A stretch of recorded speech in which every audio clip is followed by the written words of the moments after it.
मैं आप सभी को एक बात बोलना चाहता हूँ कि न्यूट्रिशन क्लब में मिलने वाली इंफॉर्मेशन हमारे लिए लाइफ चेंजिंग हो सकती है। तो आप सभी को पूरा सेशन आज ध्यान से सुनना है और अपनी डायरी पेन पास में रखना है, अपना शेक अपने पास में रखना है, ताकि आप यहाँ से शेक लेने के लिए जाएंगे और आपकी इंफॉर्मेशन छूट जाएगी। ठीक है। तो आपको क्या करना है कि अपना न्यूट्रिशन, अपना कॉपी पेन साथ में रखना है, नोट्स करना है। और मैं यहाँ जानना चाहूंगा, सिर्फ बताना नहीं, किसी को हैंड रेस करना है कि यहाँ पर कितने सारे ऐसे पर्सन हैं कि जो किसी न किसी डिजीज के चलते यहाँ पर आए थे, है ना। किसी को कुछ प्रॉब्लम थी, बीपी था, शुगर था, थायराइड था, है ना, मोटापा था, वजन कम था। ये सारी चीजों में अच्छे रिजल्ट हम कैसे ला सकते हैं? हम खुद अपना खाना चेंज करके, है ना, अपनी लाइफ स्टाइल चेंज करके। तो इसके बारे में समझेंगे। इससे पहले शुरुआत करता हूँ मैं अपने रिजल्ट के साथ में, कि मैं भी आप ही की तरह इतनी सारी परेशानियां लेकर के आया था। एक एक करके किस तरह से सॉल्व हुई है, वो मैं आपको शेयर करना चाहता हूँ। तो न्यूट्रिशन क्लब में नहीं आया था उससे पहले 110 किलो का तो वजन था। साथ ही B12 की डेफिशिएंसी थी, नर्व की प्रॉब्लम थी, काफी सारे हेल्थ इश्यूज थे। और जब इतने सारे हेल्थ इश्यूज होते हैं ना, फिजिकली तो मेंटली भी परेशान हो ही जाते हैं। तो यहाँ पर आने के बाद मुझे सबसे पहले तो मेंटली स्ट्रेस से शांति मिली, क्योंकि इतना अच्छा हेल्दी फैमिली मैंने कभी नहीं देखा था। हंसते मुस्कुराते हुए अपना ब्रेकफास्ट एंजॉय करते हुए लोग पहली बार देखे थे। साथ ही जब न्यूट्रिशन कंज्यूम किया और कोच के गाइडेंस में आए, तो पता चला कि हमारी सेहत क्यों खराब होती है। तो वो भी हम आगे जानेंगे, और उस सेहत को हम कैसे ठीक कर सकते हैं। तो वो सीखा कोच के गाइडेंस में। जब अच्छा रिजल्ट आया, 30 किलो का अमेजिंग हेल्दी फेट लॉस किया। आज के समय में B12 की डेफिशिएंसी नहीं है, नर्व की प्रॉब्लम नहीं है। जब मेरे अच्छे रिजल्ट आए, तो लगता है ना, हमारे घर में किसी एक पर्सन का अगर अच्छा रिजल्ट आता है तो फैमिली मेंबर्स हमें भी कुछ दो ना। तो वाइफ ने न्यूट्रिशन लेना शुरू किया, वाइफ के अमेजिंग रिजल्ट आए, स्किन इंप्रूवमेंट, हेयर इंप्रूवमेंट, काफी अच्छे रिजल्ट आए। इसी के चलते मैंने कोच के गाइडेंस में सारी चीजें के अच्छे रिजल्ट आए। तो डिस्क्लेमर ये है कि हम कोई डॉक्टर नहीं है, किसी बीमारी को ठीक या क्योर डायग्नोस करने का दावा नहीं करते। हमारा शरीर खुद एक डॉक्टर होता है, और हमारे खाना हमारे लिए दवाई का काम करता है। तो जितने भी लोग यहाँ पर किसी डिजीज को लेकर के आए थे, या फिर कोई पर्सन हमारे साथ ऐसे हैं जिन लोगों का आज फर्स्ट डे, अपनी तरफ से इस तरह से हैंड रेस कर सकते हैं, मैं उनको देख पा रहा हूँ। इस तरह से हैंड रेस कर सकते हैं, अगर डिजिटल नहीं आता है तो जिनका फर्स्ट डे। ठीक है। तो किस तरह से हमारा शरीर ही खुद हमारी समस्याओं को समाधान की ओर ले जाता है, अगर हम उसको कुछ समय देते हैं, कोई अच्छा खाना देते हैं। तो सबसे पहले हम ये जानते हैं कि हमारे शरीर में कोई भी समस्या क्यों आती है ना। तो दो मेजर फैक्टर होते हैं। फर्स्ट होता है हमारा ईटिंग हैबिट। काफी सारे लोगों ने अपना ईटिंग हैबिट कैसा था मालूम नहीं, पर यहाँ आने के बाद पता चला कि वास्तव में अच्छा नहीं था। तो कोच की गाइडेंस में हमने उसको ठीक किया। साथ ही हमारा डेली का जो लाइफ स्टाइल होता है ना। जैसे मैं खुद पहले 8 बजे सो के उठता था। मुझे ऐसा लगता था कि रात को 2 बजे सोते हैं तो 8 बजे तक 5-6 घंटे की नींद होना ही चाहिए। पर पता चला कि हम रॉन्ग टाइम पे स्लीप के लिए जाते थे, और रॉन्ग टाइम पे बेड से खड़े होते थे। तो ये गलतियां होती थी। यहाँ पर आने के बाद लाइफ स्टाइल में ठीक किया है, खाने का समय, पानी पीने का तरीका, ये सारी चीजें, छोटी छोटी चीजें सीखी है। उसी के साथ में मैंने बताया था कि कोच के गाइडेंस में मैंने न्यूट्रिशन लेना शुरू किया। तो न्यूट्रिशन क्या होता है हम उसके बारे में जानते हैं।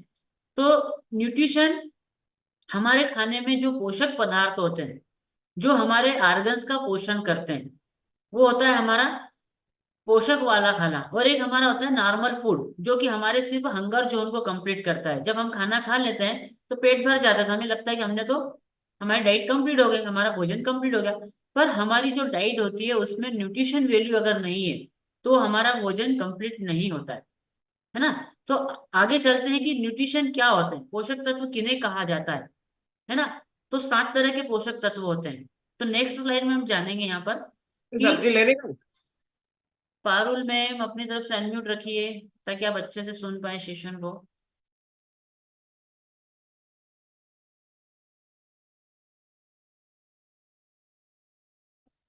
तो हमारे पोषक तत्वों में क्या क्या चीजें शामिल है? तो सबसे पहले होता है हमारा प्रोटीन, है ना, कार्बोहाइड्रेट, फाइबर, पानी, और मिनरल्स, विटामिन। ये सारी चीजें होती है हमारे न्यूट्रिशन में। ठीक है।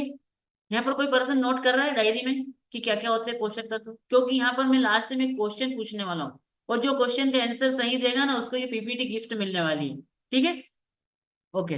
तो यहाँ पर हम इस तरह से, जब हमारे इन पोषक तत्वों को हम एक बैलेंस डाइट के साथ में लेते हैं, तो वो होता है हमारा संपूर्ण आहार, है ना, कंप्लीट मील, जो कि हमें पर डे नीड होती है। ऐसा नहीं कि हम आज के दिन ले लेंगे और फिर बाद में एक महीने बाद लेंगे।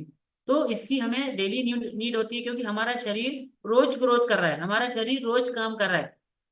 कोई पर्सन ऐसा है जिसका हार्ट दिन में 1-2 घंटे बंद रहता हो, ब्लड सर्कुलेशन रुक जाता हो, आंखें हम दिन भर 5-5 6-6 घंटे तक बंद करके रखते हैं, उसका यूज नहीं करते, कुछ चीज देखते नहीं, ऐसा होता है? नहीं होता है।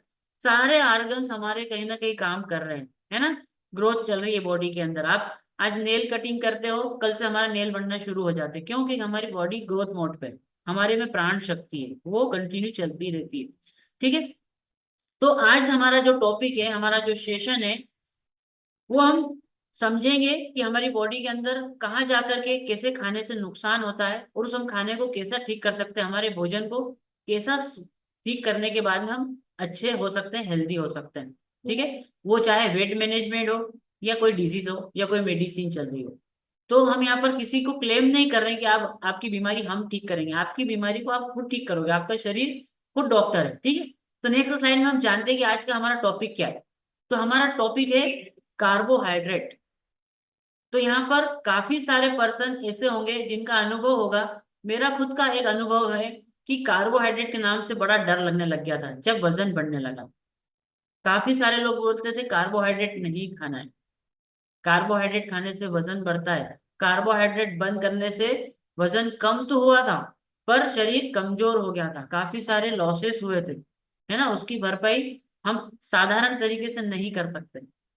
तो यहाँ पर आने के बाद कोच के गाइडेंस में कार्बोहाइड्रेट की वैल्यू को समझा, कार्बोहाइड्रेट लेना शुरू किया, और कार्बोहाइड्रेट लेते हुए वजन को कम किया। तो आप जानना चाहते हो सीक्रेट को? कौन कौन जानना चाहता है? ओके, तो काफी सारे हिंट। देखो, अगर आप लोग मुझसे कनेक्ट होकर मूवमेंट करते रहोगे ना, तो मुझे ऐसा लगेगा आप लोग ध्यान से सुन रहे हो। नहीं तो कभी कभार ऐसा लगता है कि मेरी स्क्रीन फ्रीज हो गई है, सारी फोटोग्राफ्स लगे हुए हैं आगे, और मैं अकेले ही बोल रहा हूँ। ठीक है। तो नेक्स्ट स्लाइड में हम जानते हैं कि कार्बोहाइड्रेट्स होते क्या है। ठीक है। तो कार्बोहाइड्रेट, जिसे हम कार्ब्स के नाम से भी जानते हैं, काफी सारे लोगों ने नाम सुना होगा, कार्ब्स बोलते हैं उसको, है ना। तो कार्बोहाइड्रेट के कार्ब्स के नाम से भी जाना जाता है। ये हमारे भोजन में शामिल शुगर मॉलिक्यूल्स, मतलब शुगर, शगर के अणु के रूप में जमा होता है, जो हम खाते हैं। जब हमारी बॉडी के अंदर कार्बोहाइड्रेट जाता है, और कार्बोहाइड्रेट जब पचता है तो ग्लूकोज में कन्वर्ट होता है, मतलब एक तरह से शुगर मॉलिक्यूल्स के रूप में भोजन में जाता है। तो कौन से भोजन में जाता है? हम जो भी चीजें खाते हैं, पीते हैं, मतलब कोल्ड ड्रिंक्स हो गए, जूसेस हो गए, ये जितनी भी चीजें होती है उनमें। पर कार्बोहाइड्रेट जो हमारे 3 मुख्य पोषक तत्व होते हैं, जैसे प्रोटीन, कार्बोहाइड्रेट और फाइबर, इन तीनों में से प्रमुख है ना, तीनों में से एक होता है। तो इसको जानना है। तो कार्बोहाइड्रेट जब बॉडी के अंदर जाता है, तो उसे क्या कहते हैं? एक तरह से एनर्जी, मतलब हमारा फ्यूल है, उसको हम एनर्जी के रूप में यूज करते हैं। और ये हमारे शरीर के अंदर छोटे छोटे सेल्स में भी जमा होता है, मतलब कुछ तो हम बाहर से लेते हैं, कुछ अंदर भी होता है। तो इसको एडिपोज टिश्यू में भी जमा रहता है, एनर्जी स्टोर होती है। जैसे हम कई बार देखते हैं ना, हमारे घर में बिजली आती है, लाइट आता है ना। तो लाइट तो रोज बुलाना पड़ती है हमें। अगर हमारे यहाँ एक दिन लाइट नहीं होगी तो क्या होगा? है ना, अंधेरा हो जाएगा। तो हम क्या करते हैं उसके लिए, उसको स्टोर करने के लिए इन्वर्टर रखते हैं ना। ठीक है। तो जैसे इन्वर्टर में एनर्जी स्टोर होती है, इसी तरह से कार्बोहाइड्रेट जब हमारे शरीर के अंदर जाता है, तो एनर्जी के रूप में स्टोर होता है, और हम उसे यूज करते रहते हैं, हमारे हर ऑर्गन्स उसको यूज करते हैं, और उस एनर्जी को लॉस करके फिर वापस नई एनर्जी की नीड होती है। इस तरह से हम डेली कार्बोहाइड्रेट कंज्यूम करते हैं, लेते हैं ना हम सभी। तो अब इसके बारे में समझते हैं कि कार्बोहाइड्रेट, नेक्स्ट स्लाइड में हम जानेंगे कि कार्बोहाइड्रेट बॉडी के अंदर काम कैसे करता है ना। तो जैसे कार्बोहाइड्रेट पेट के अंदर गया, जैसे अगर आपने रोटी खाई, चपाती खाई, या कुछ भी, एकदम से जाके काम नहीं करता है।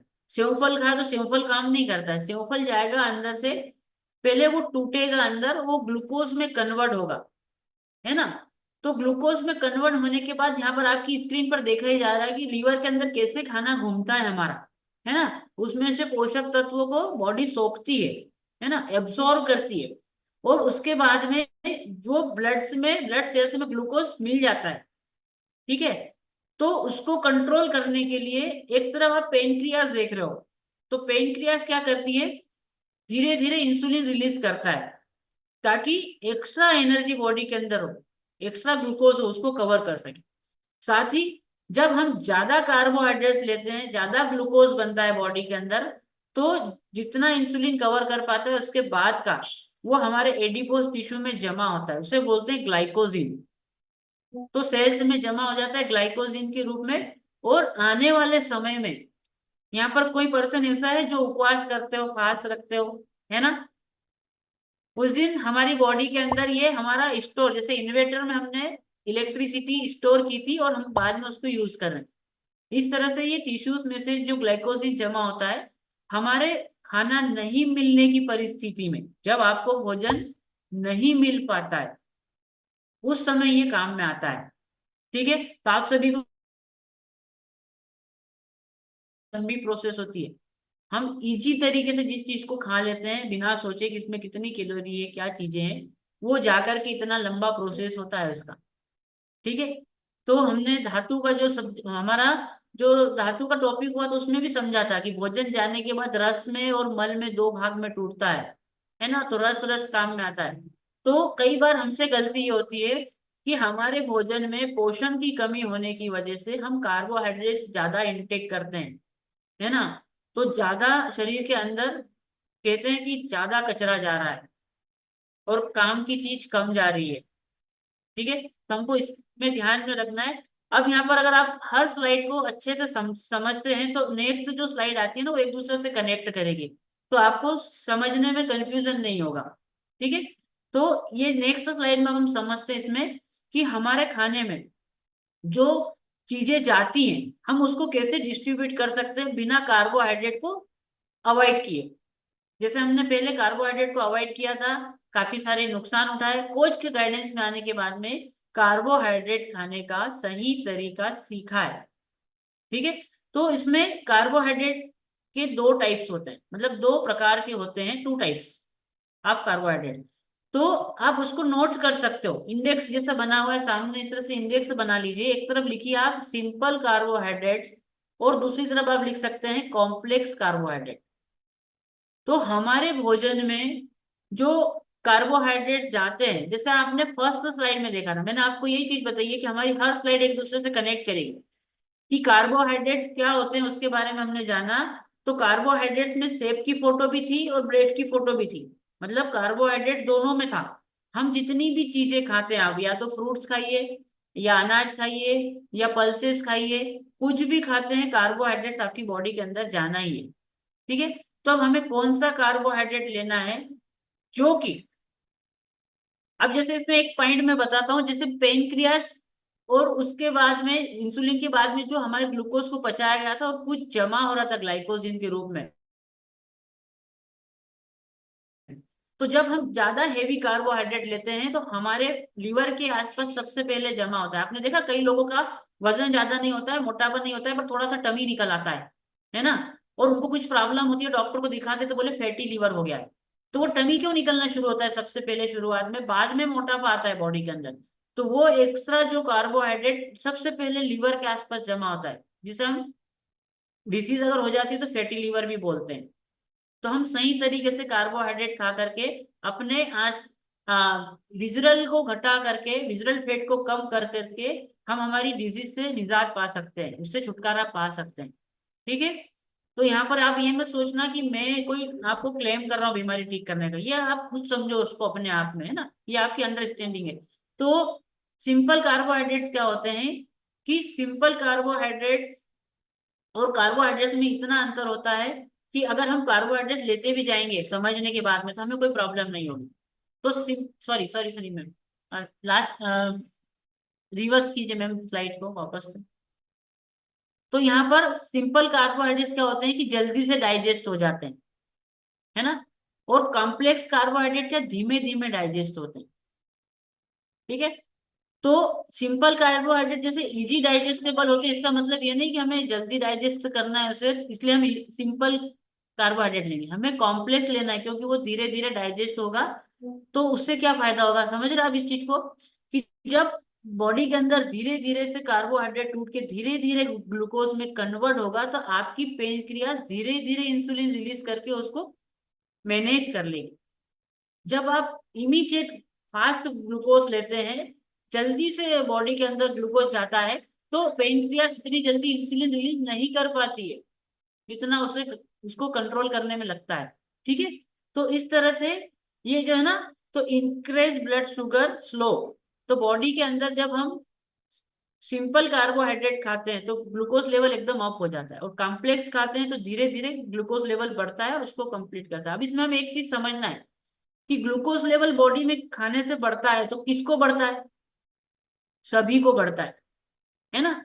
जैसे आप एक समोसा खाते हो तो एक समोसा खाने के बाद बॉडी के अंदर ग्लूकोज लेवल बढ़ता है, तो सभी को बढ़ता है।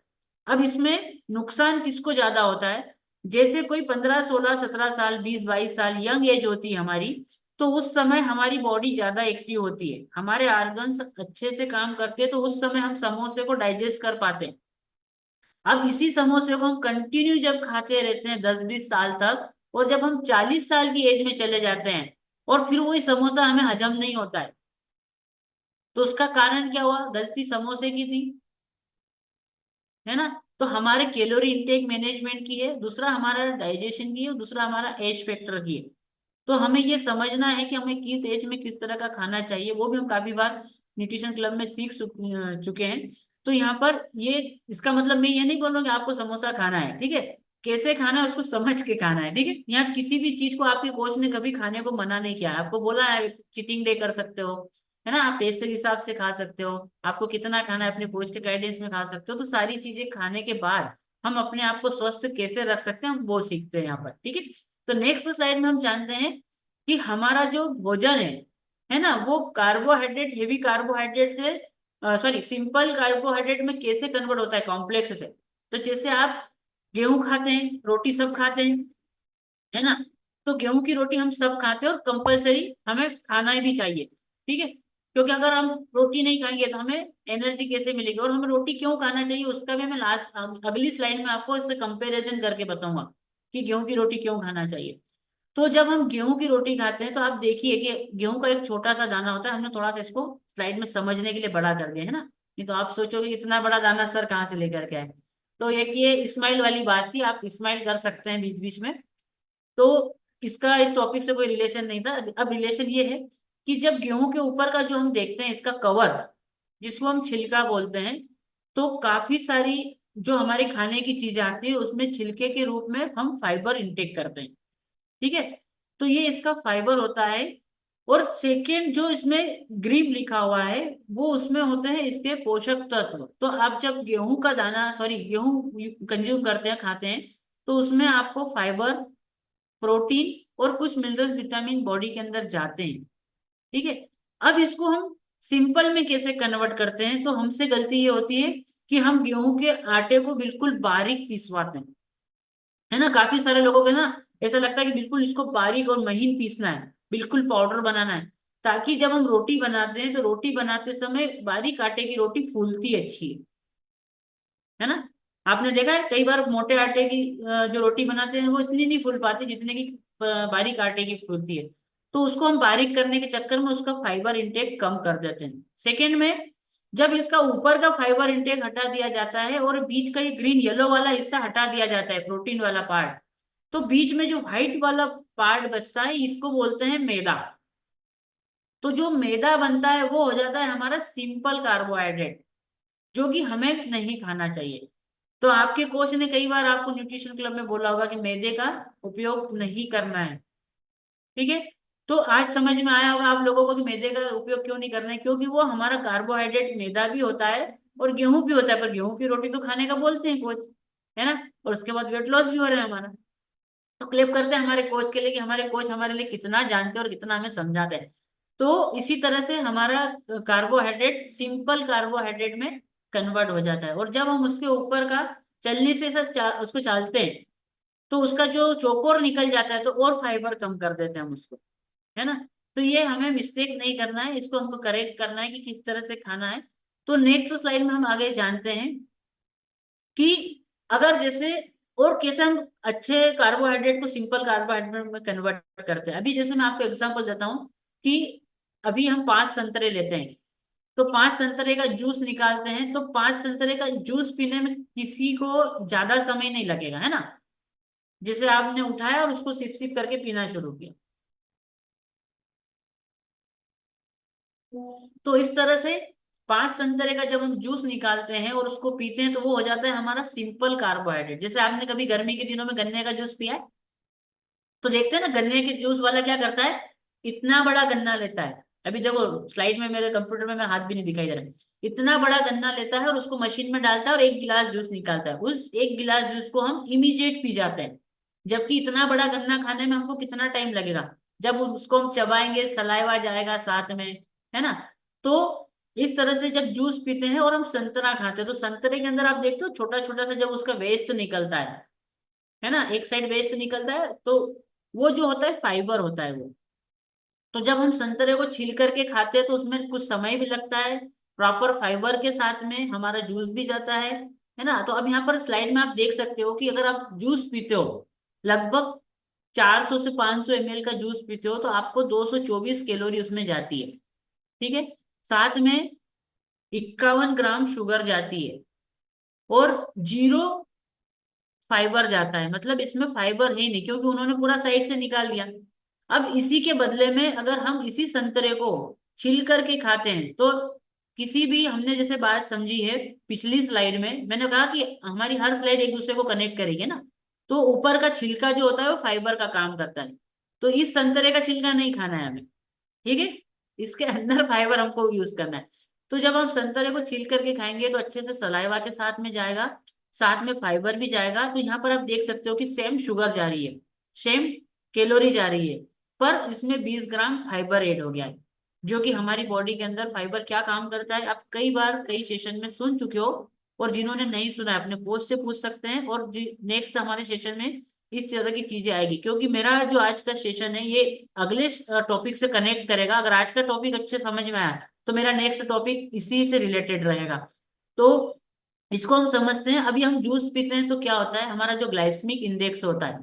अब ग्लाइसेमिक इंडेक्स क्या होता है उसके बारे में हम समझते हैं कि ग्लाइसेमिक इंडेक्स हमारा जो ग्लूकोज लेवल को नापने का, है ना, कि किसमें कितनी शुगर जाती है, उसका एक पैरामीटर्स होता है। जैसे हम दूध को लीटर में नापते हैं, है ना, किसी वस्तु को किलो में नापते हैं, अपने आप का वजन नापते हैं किलो में, इस तरह से एक पैरामीटर्स होता है। ठीक है, तो यहाँ पर ग्लाइसेमिक इंडेक्स क्या होता है कि 0 से 100 तक का जो ग्लाइसेमिक इंडेक्स होता है, ग्लूकोज का जो नापने का होता है, वो हमारा नॉर्मल होता है। नॉर्मल मतलब कि ठीक होता है। इससे ऊपर की जो चीजें होती है वो हमारे शरीर के लिए काफी नुकसानदायक होती है। तो 0 से 100 तक का अच्छा होता है, इसका मतलब ये नहीं कि हम 100 GI का फूड लें। ठीक है, इसको समझते हैं हम कैसे। जैसे अगर आप 0 से 50 पॉइंट तक का जो ग्लाइसेमिक इंडेक्स होता है जिन वस्तुओं का, उनका कंज्यूम करते हैं, तो वो आपके सेहत के लिए अच्छा है। आपके कोच ने बताया होगा। तो यहाँ पर आपको समझ में क्या आना चाहिए कि यहाँ पर हमें कोई भी मीठा खाना बंद नहीं करना है, कोई शुगर इंटेक बंद नहीं करना है, पर किसमें कितना ग्लूकोज है उस चीज को समझ के मीठा खाना है। तो आपके कोच ने कभी मना करा है कि आपको यहाँ मीठा बंद करना है? हम तो मीठा भी खाते हैं, नमकीन भी खाते हैं, ऑयली भी खाते हैं, गुड फैट भी लेते हैं, सारी चीजें लेते हुए वेट को मैनेज भी करते हैं और स्वस्थ भी होते हैं। ठीक है, तो जैसे एग्जाम्पल से समझते हैं कि हमने यहाँ पर चावल खाया, तो कई सारे पर्सन ऐसे होंगे कि उनके कोच ने उनको चावल खाने का मना किया होगा। क्यों?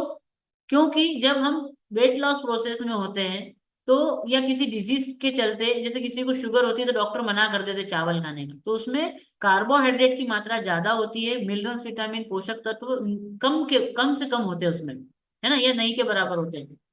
क्योंकि जब हम चावल खाते हैं तो उसमें उसका इंडेक्स होता है 70 से 100। तो जैसे अगर 0 से 50 तक का इंडेक्स अच्छा होता है, और 55 से 70 तक का नॉर्मल होता है ना। कभी कभार हम उसको ले सकते हैं, स्वीट्स ले सकते हैं। अब उसी के साथ अगर 70 से 100 का हो तो उसका कम से कम कंज्यूम करें, या फिर जब हम वेट मैनेजमेंट में होते हैं जब कंज्यूम करें, वेट लॉस प्रोसेस में नहीं करते हैं। तो जब चावल खाते हैं तो उसपे ना तो छिलका होता है ना, पॉलिश वाले चावल आजकल आते हैं, तो उसमें फाइबर नहीं होता है और टोटल ग्लूकोज जाता है बॉडी के अंदर और मिनरल्स विटामिन कम जाते हैं, जिसकी वजह से हमारी बॉडी के अंदर ज्यादा ग्लूकोज लेवल बढ़ता है। ठीक है। अब इसको हम समझते हैं कि काफी सारी चीजें ऐसी होती है, जैसे बनाना होता है ना। तो बनाना, हम फ्रूट्स खाते हैं तो फ्रूट्स मीठे भी होते हैं, तो कोच कभी मीठा खाने का मना नहीं करता। उसका इंडेक्स जैसे होता है ग्लाइसेमिक इंडेक्स जी 1 से 55 तक का। इसी तरह से आप स्लाइड में देख सकते हो कि मैंगो खाएंगे आप, कुछ भी खाएंगे, जूसेस पियेंगे, उसमें कार्बोहाइड्रेट जाना है, तो अब हमारे दिमाग से सबसे पहले एक ये डर निकाल देना है कि कार्बोहाइड्रेट खाने से वजन बढ़ता है।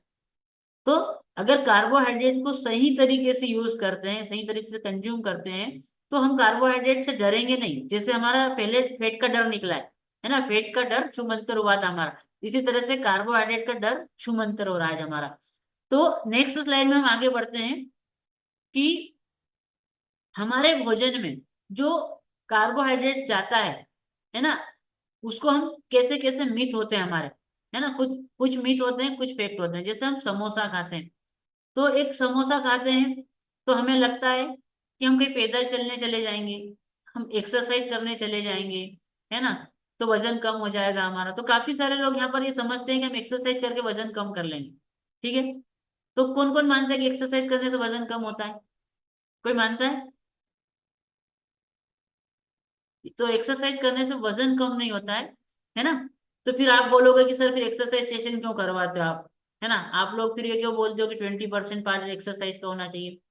तो एक्सरसाइज का पार्ट इसलिए होना चाहिए कि जब हमारी बॉडी के अंदर एक्सेस कैलोरी होती है उसको बर्न करने के लिए हम एक्सरसाइज करते हैं, है ना, फिट रहने के लिए, ताकि हमारी मांसपेशियों में लचीलापन रहे, बॉडी अच्छे से वर्क कर पाए, मूवमेंट कर पाए, ये सारी चीजों के लिए हम फ्लेक्सिबिलिटी के लिए एक्सरसाइज करते हैं। तो ये नहीं सोचना है कि सिर्फ हम वजन कम करने के लिए एक्सरसाइज करते हैं। हाँ, जरूरी है, हमारी एक्सरसाइज करने से कैलोरी बर्न होती है, और हम कैलोरी अगर मैनेज करते हैं, एक्स्ट्रा कैलोरी नहीं लेते हैं, तो अंदर स्टोर कैलोरी को जरूर कम करता है, बर्न करता है पेट को।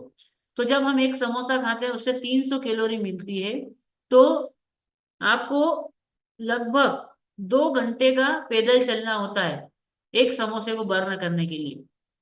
तो अगर आप एक ही समोसा खाते हो तो इतने में बर्न कर सकते हो, और बाकी का खाना खाएंगे उसको कब बर्न करेंगे। ठीक है। तो इस तरह से ग्लाइसेमिक इंडेक्स के बारे में हम समझते हैं कि ग्लाइसेमिक इंडेक्स में जो अच्छी चीजें हमारे लिए, हमें उसी का उपयोग करना चाहिए। बाकी हम कभी कभार टेस्ट के लिए खा सकते हैं। जैसे आपके यहाँ कोई मेहमान आते हो, तो मेहमान के लिए हम क्या करते हैं, कुछ मीठा बनाते हैं, कुछ नमकीन बनाते हैं। तो क्यों बनाते हैं, कोई बता सकता है अपनी तरफ से हैंड रेस करके कि हम मीठा क्यों बनाते हैं, उनके लिए नमकीन क्यों बनाते हैं? कोई बताना चाहेगा? कोई नहीं बताना चाहेगा। तो सरिता जी से सुनते हैं, मैम बताइए क्यों बनाते हैं, मेहमान आते हैं तो कुछ ट्रीट। सर एक्चुअली गेस्ट जब आते हैं तो उनके वेलकम के लिए और उनको अच्छा लगे इसलिए हम स्वीट और अदर्स चीजें उनको सर्व करते हैं। बट सर जब से इस प्लेटफॉर्म पे आए तो वो भी अब कभी कभार ही होता है ऐसा, उनको भी अच्छी चीज, हमारा शेक ही पिलाते हैं आजकल हम तो, और अफ्रेश ही पिलाते हैं चाय के सप्लीमेंट में। Thank you sir. Okay okay. तो क्लिप बनता है मैम के लिए बताते हैं, तो मैं आपको एक चीज बताता हूँ कि पुराने जमाने में जब हमारे यहाँ कोई मेहमान आते थे, है ना, तो उनके पास कोई साधन नहीं होता था, कार गाड़ी, रेलगाड़ी, ट्रेन, या तो वो पैदल आते थे, साइकिल लेकर के आते थे, बैलगाड़ी से आते थे, उनको काफी दिन लगता था, है ना। तो वो जब हमारे घर आते थे तो बिल्कुल थके हारे होते हैं। तो जब हम उनको हेवी कैलोरी का खाना देते थे तो उनकी बॉडी में जो एक्स्ट्रा फैट जो बर्न हो जाती थी, क्योंकि हमारे बॉडी के अंदर जो एक्स्ट्रा फैट होती है वो नॉर्मल तरीके से होना भी चाहिए, जो स्टोरेज एनर्जी होना चाहिए। तो उनको खिलाने के लिए हम इस तरह से हेवी कैलोरी वाला थोड़ा खाना, क्योंकि अब वो जाएंगे भी तो वापस पैदल ही जाएंगे, वापस बैलगाड़ी से जाएंगे, काफी दिन लंबा सफर करेंगे, उनको रास्ते में कुछ खाने को मिले नहीं मिले। इसलिए अब हम क्या करते हैं, 500 किलोमीटर भी जाना है ना तो हम एक ही दिन में पहुंच जाते हैं बाहर का, कार से, है ना, या फिर जैसे ट्रेन से पहुंच जाते हैं, एरोप्लेन से 1 घंटे में पहुंच जाते हैं। तो अब हम इजी तरीके से पहुंच जाते हैं, तो खाना भी इजी डाइजेस्ट हो, इस तरह से खाना चाहिए। दूसरा, एक तरीका ये होता है, हम जब स्वीट्स या नमकीन बनाते हैं तो हम टेस्ट के लिए बनाते हैं कि यार कोई आया है हमारे यहाँ तो कम से कम उनको हम अच्छा टेस्ट दें, है ना, मुंह मीठा करा देते हैं, है ना, कुछ मीठा हो जाए। तो वो टेस्ट का खाना टेस्ट के जैसे खाना चाहिए, पेट भर के नहीं खाना चाहिए, ये चीज समझना है। तो हम सारी चीजें खा सकते हैं। अब जैसे आप देख रहे हो कि अगर आप एक जलेबी खाते हो तो उसमें 131 कैलोरी आती है, ठीक है। तो इसके बाद में एक कचौरी खाते हैं तो उसमें कितनी आती है, 200 के समथिंग कैलोरी आती है। अगर आप ये सिर्फ कचौरी है ना, चटनी के साथ अलग है, ठीक है। क्योंकि चटनी में को बनाते समय भी कोई उसमें शुगर डाल देते हैं, है ना, कुछ सेकरेट डाल देते हैं, कुछ चीजें डल जाती है, जैसे ऑयल वगैरह डल जाता है, तो सारी चीजें कुछ ना कुछ नुकसान केमिकल जाता ही है, ठीक है। जैसे गुलाब जामुन खाएंगे तो कितनी कैलोरी जाएगी, तो आप इसका एक स्क्रीन शॉट ले सकते हो, है ना, ताकि आपको ऐसा समझ में आ जाए कि ये चीजें हमारे लिए कितनी कैलोरी दे रही है, तो हमको डरना नहीं है। आप एक दिन में 2000, 1500, 1200, 1400 कैलोरी ले सकते हैं, पर उसमें इसको कितना शामिल करना है अपने कोच के गाइडेंस में शामिल करें। हम बंद करने का भी नहीं बोलते हैं और हम इसको ज्यादा खाने का भी नहीं बोलते हैं। यहाँ पर जब भी बात खाने की जाएगी, बैलेंस डाइट की बात की जाएगी, ठीक है। तो नेक्स्ट चलें आगे हम, लो जीआई की बात करें तो शेक किसका किसका रेडी है अपने पास, अपना शेक दिखा दीजिए, हम एक अच्छी सी शेक सेल्फी लेते हैं। तो ये सारी बातें थी हमारी हाई जीआई की। अब हम बात करेंगे हमारे लो जीआई की, हमारे शेक ब्रेक के बाद। तो शेक दिखा देंगे अच्छे से, स्माइल के साथ में, म्यूजिक के साथ में हमारे शेक को हम कंज्यूम करेंगे। और जैसे ही शेक कंज्यूम होता है उसके साथ साथ में इंफॉर्मेशन।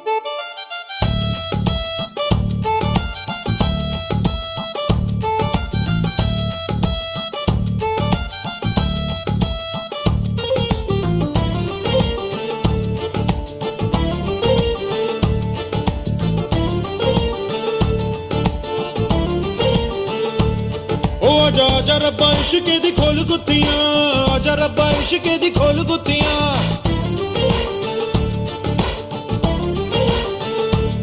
ओ आजा आजा रब्बा इश्के दी खोल गुत्तियां, घट ना मुनाफे अनमोल गुत्तियां। ते लागी जो लगावे ना लगे आशिकी, ओ ते लागी जो लगावे ना लगे आशिकी।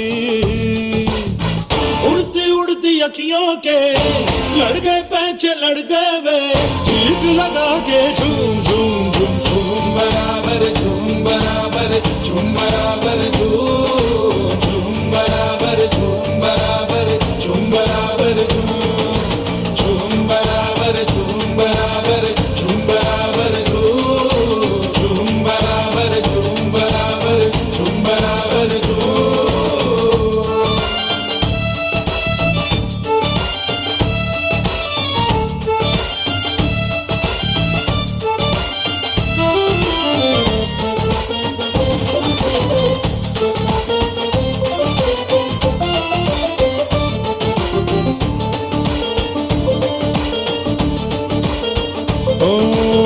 कब लगे कहाँ रब जाने, जब लगे जहाँ सब जाने रब्बा।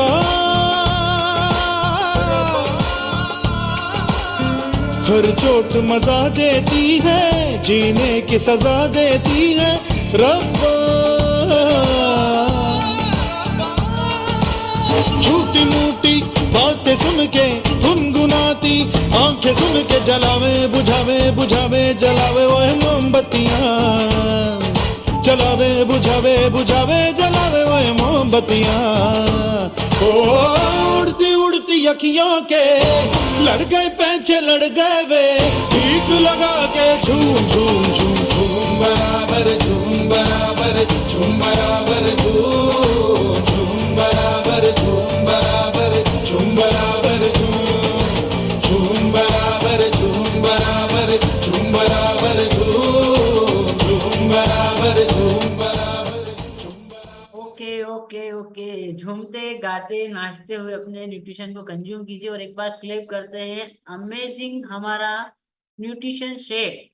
अब जिन लोगों को इसकी जानकारी नहीं है उन्हें पता चलेगा कि हमने हाई जीआई के बाद लो जीआई की बात की थी, और जिन लोगों को पता है वो एक बार से वापस से रिमाइंड हो जाएगा उन लोगों का कि हम किसकी बात कर रहे हैं।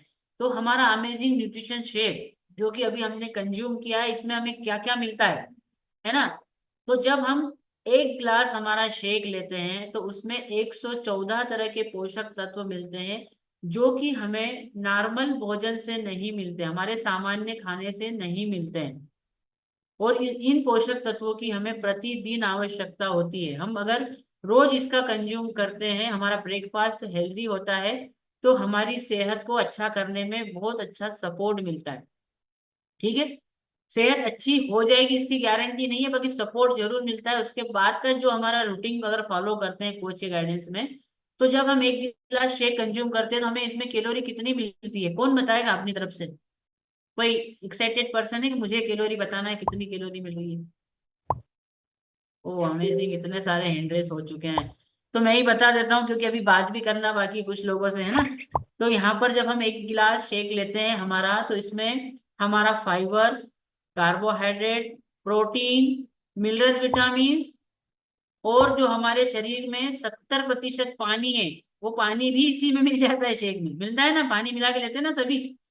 तो ये हमारा जब शेक कंप्लीट होता है और हम इसको कंज्यूम करते हैं, तो हमें मात्र 200 से 250 कैलोरी मिलती है। ठीक है, अगर आप इसका हेवी शेक बनाने की रेसिपी अपने कोच से पूछोगे ना, और हेवी शेक भी पीते हैं, फिर भी 300 कैलोरी जाएगा, इससे ज्यादा नहीं जाएगा। ठीक है, तो क्लैप कर दें हमारे अमेजिंग न्यूट्रिशन शेक के लिए। तो मेरा इस शेक के प्रति, एक कहते हैं ना कि बहुत ही सम्मानजनक मैं इस शेक को मानता हूँ, बहुत इस चीज का रिस्पेक्ट करता हूँ इस शेक का। इसका कारण ये है कि इसने मेरी लाइफ को चेंज किया है। साथ में इसके बारे में जब मुझे इंफॉर्मेशन मिली कि ये शेक कौन बनाता है ना, तो इस शेक को बनाने के लिए हमारे वर्ल्ड के, मतलब इंडिया के नहीं, इंडिया के तो हैं शामिल, पर पूरे वर्ल्ड के जितने भी 300 से ज्यादा डॉक्टर्स और साइंटिस्ट की टीम मिलकर के बनाते हैं। और उसमें कुछ साइंटिस्ट जो गोल्ड है ना मेडलिस्ट हैं, जिनको नोबेल पुरस्कार मिला है। तो इसे अगर सम्मानजनक जो व्यक्ति होते हैं उनके द्वारा ये शेक बनाया जा रहा है, हमारी सेहत को ध्यान में रखते हुए, तो कितना अच्छा शेक होगा ये। क्योंकि जब इनका रिजल्ट लेने के लिए जब एथलेटिक्स ने भी यूज किया, तो ही उन्होंने बोला है कि ये अच्छा है। तो हमारे कई सारे एथलेटिक्स, जैसे मेरी कोम है, साइना नेहवाल है ना, हमारे विराट कोहली जी कितना अच्छा खेलते हैं, ये ग्राउंड पर उनका नाम चलता है ना, लोग आइडियल मानते हैं उनको। जितने प्लेयर्स हैं बाकी के, वो सोचते हैं कि हमें इनके जैसा बनना है। तो उनके जैसे बनने के लिए उनके जैसी मेहनत, उनके जैसा खाना खाना होगा। तो हम भी क्या करते हैं कि वही वाला शेक कंज्यूम करते हैं जो इनके हाथ में दिखाई दे रहा है ना। जैसे आपने देखा विराट कोहली जी के हाथ में चॉकलेट शेक, तो मेरा फेवरेट है चॉकलेट शेक। तो इस तरह से हम वही कंज्यूम करते हैं। तो एक बार फिर से देख सकते हैं कि ये सारे mango flavour, chocolate flavour, orange flavour, सारे फ्लेवर वही हैं जो हम कंज्यूम करते हैं। तो क्लैप करते हैं अपने शेक के लिए एक बार फिर से। और ये शेक किसकी वजह से हमें मिला है ना? तो ये शेक मिला है हमारे कोच की वजह से। अगर हमारे कोच का एक इन्विटेशन नहीं होता हमारे पास, तो हमारे पास ये शेक नहीं आता। और हम इसको कैसे कंज्यूम करें, है ना, तो हमारे कोच के लिए एक हार्ट देते हैं और थैंक यू बोलते हैं उन्हें। और मैं भी आप सभी को थैंक यू बोलना चाहूंगा, क्योंकि आप सभी लोगों ने सेशन को अच्छे से ध्यान से सुना है। और यहाँ तक मेरा सेशन है। अब इसके बाद इंफॉर्मेशन थी, अब मैं आप कुछ लोगों से यहाँ पर फीडबैक लेना चाहता हूँ कि न्यूट्रिशन क्लब में आने के बाद उन्हें यहाँ पर जो इन्फॉर्मेशन मिलती है उसको फॉलो करने के बाद क्या रिजल्ट रहे, और आज के सेशन में उन्हें क्या अच्छा लगा। ठीक है, तो कौन फीडबैक देना चाहेगा अपनी तरफ से?